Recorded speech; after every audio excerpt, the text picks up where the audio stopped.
hold on. Stop everything you are doing right now.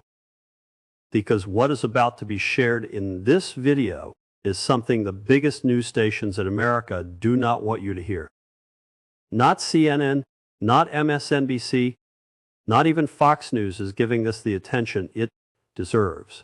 But right here, right now, the full truth is coming out. And by the time this video is done, you will understand exactly why the most powerful man in the world is looking over his shoulder today. Iran, the Islamic Republic of Iran, a country that has been at war with America in words, in weapons, and in blood for over 4 decades.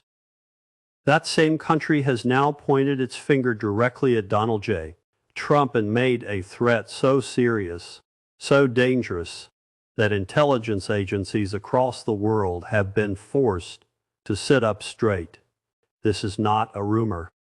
This is not a conspiracy theory cooked up in a dark corner of the internet.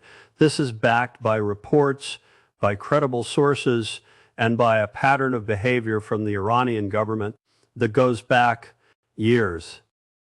And today it has reached a boiling point that cannot be ignored. Now, before going any further, if you are new to this channel and you want news that tells you the truth without sugarcoating it, without politics getting in the way, subscribe right now. Hit that bell. Because the kind of news being shared here every single day is the kind they try to bury. And you deserve to know what is really happening in this world. So let us go back to the beginning.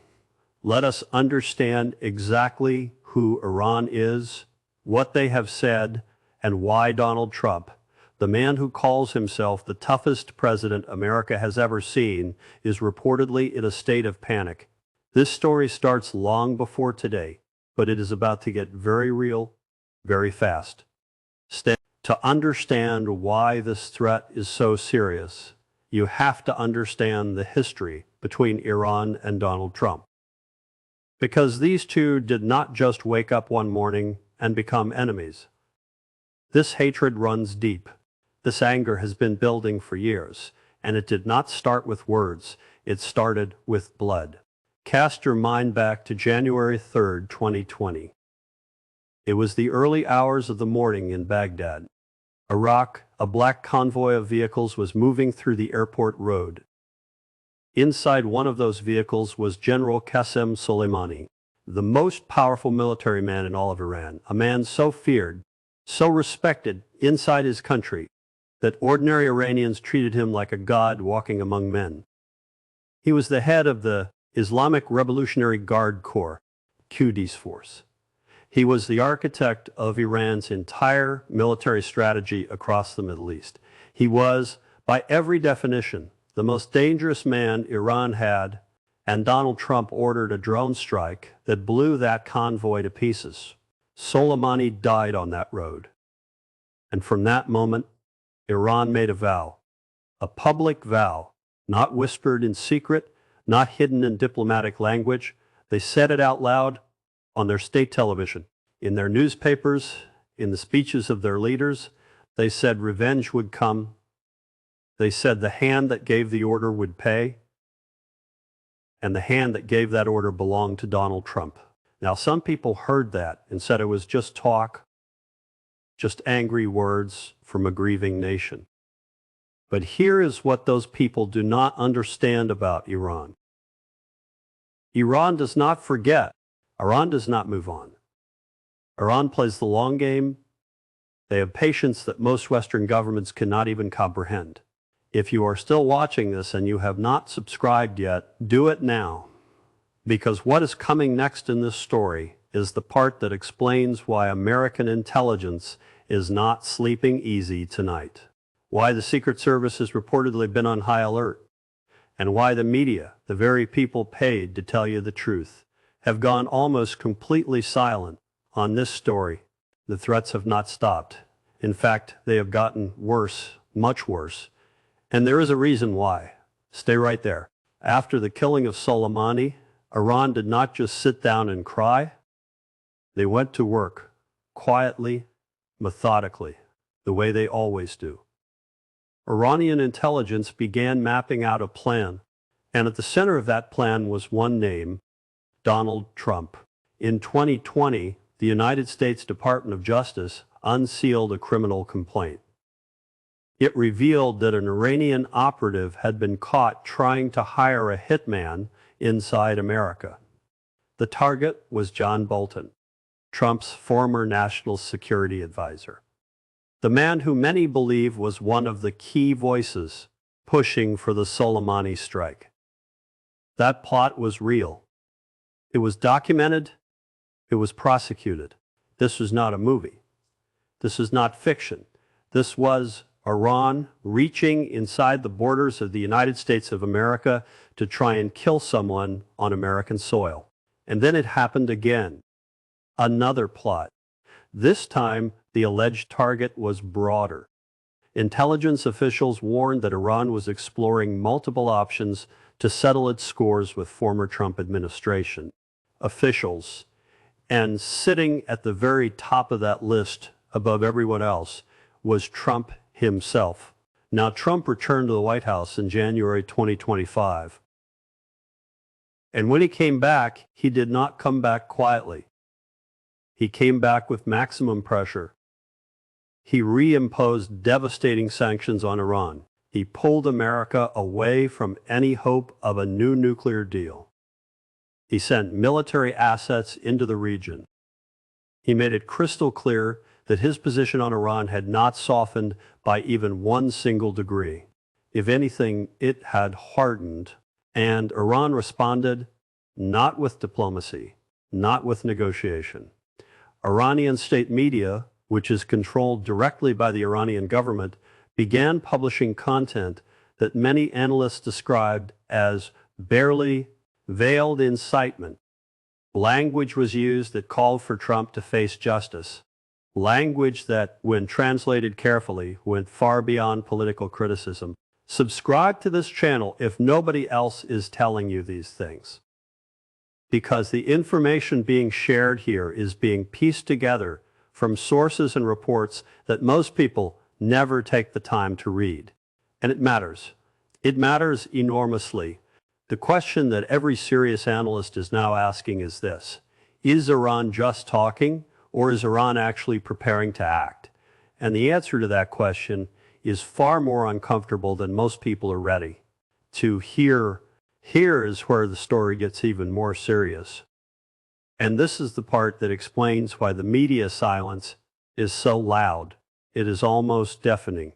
In late 2024 and carrying into 2025, the FBI and the Department of Homeland Security began issuing internal warnings. These were not press releases. These were not public announcements designed to be picked up by television cameras. These were quiet, serious, behind closed doors briefings to people with the highest security clearances in the American government. The warnings were about Iran, about specific, credible intelligence suggesting that Iranian-linked operatives were actively exploring ways to carry out attacks on American soil. And the primary individual of concern in those briefings was the President of the United States. The Secret Service, the agency responsible for keeping Trump alive, reportedly elevated his protection protocols. Additional layers of security were added. Movement patterns were altered. The kind of changes that do not happen unless the people in charge of his safety believe the threat is real. Now ask yourself a simple question. If this were happening to any other president in American history, would the news be silent? If there were credible reports that a foreign government was actively plotting to assassinate the sitting president of the United States, would that not be the biggest story on every television screen, every radio station, every newspaper front page in the country? Of course it would. There would be wall-to-wall coverage. Journalists would be camped outside the White House. Senate hearings would be called. America would be gripped. But instead, what is happening? Silence. Quiet. The story is being managed, softened, buried under other news. under distractions, under the endless noise that keeps ordinary people from paying attention to what truly matters. And why? That is the question that deserves a serious answer. Some analysts believe it is because the current political climate makes it difficult to report on Iran threats without the story becoming a political football. Others believe there are diplomatic reasons, that publicly confirming the scale of the threat could force America into a confrontation it is not yet prepared to have. But here's what cannot be argued, cannot be denied, cannot be spun. The threat is real. The history is real. The plots that have already been uncovered are real. And a government with the reach, the resources, and the burning motivation that Iran has is not one that simply makes empty promises. If you have been watching from the beginning of this video and you have not yet subscribed, this is the moment to do it, because part 5 is where it all comes together, where the question of what happens next gets answered as honestly and as directly as possible. The final piece of this story is the one that will stay with you. So here is where everything lands. Here is the part where the full picture comes together, and the question that has been sitting in the back of every thinking person's mind finally gets addressed directly. What happens next? Iran is not a small, weak country that can be dismissed with a wave of the hand. It is a nation of nearly 90 million people. It has one of the most sophisticated intelligence networks in the entire Middle East. It has proxy forces operating in Lebanon, in Iraq, in Syria, in Yemen. It has tentacles that reach into South America, into Africa, into Europe. When Iran wants to move a piece on the board, it does not always move it from Tehran.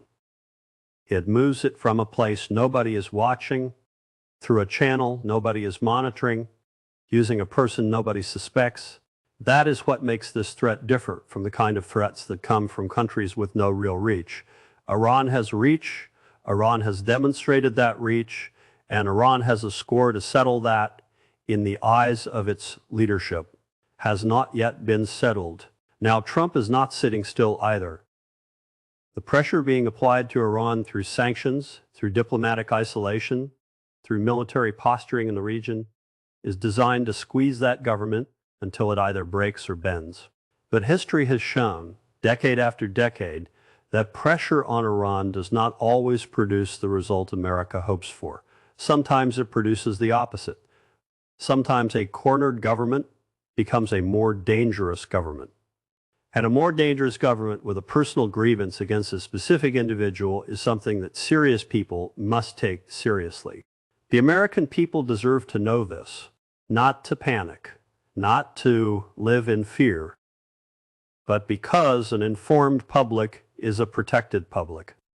Because when people understand the real landscape of the world they are living in, they make better decisions, they ask better questions, they demand better answers from the people they have elected to protect them. The media's silence on this story is not an accident. It is a choice, and every single day that choice is made, ordinary people are left in the dark about a threat that sits at the very highest level of global security concern. This channel exists for one reason: to bring the light into that darkness, to take the stories that powerful people would rather keep quiet and put them where they belong, in front of the people who deserve to know, in front of you. If this video opened your eyes today, share it. Send it to someone who needs to see it. Post it where people are still looking for the truth. And if you have not subscribed yet, there is no better moment than right now, because tomorrow there will be another story, another truth that is being buried, and this channel will be right here to dig it out and bring it to you without fear, without favor, and without filter.